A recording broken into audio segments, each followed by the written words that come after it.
পাগলে বলছে, আমার আল্লাহ যদি খুশি হয়ে আমাকে জাহান্নাম দেয় আলহামদুলিল্লাহ। এবার শিক্ষিত সমাজ যারা আমাদের মতো কিছু আছে না, বেশি পণ্ডিত, এবার যাই বলতেছে আসলে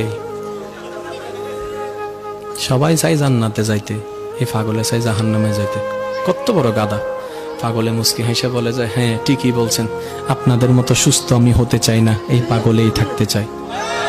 এবার তাদের একটু টনক লটলো, কই কেন? সবাই চাই জান্নাত, তুমি চাচ্ছ জাহান্নাম। বলে যে ভাইয়ারা, আপনারা মনে হয় আমার কথাটা খেয়াল করেন নাই, আমি বলেছি আমার রব যদি খুশি হয়ে, আমার রব যদি খুশি হয়ে আমাকে জাহান্নাম দেয় আমি সেটাও নিতে রাজি। বলে যে এখনো বুঝলাম না। পাগল বলে জ্ঞান দিয়ে রবের বিষয় বোঝা যায় না, দিল দিয়ে বুঝতে হয়। আরে শুনো, রব যখন খুশি হয়ে যাবে জাহান্নামটা জান্নাত হয়ে যাবে, রব যখন নারাজ হয়ে যাবে জান্নাতটা জাহান্নাম হয়ে যাবে।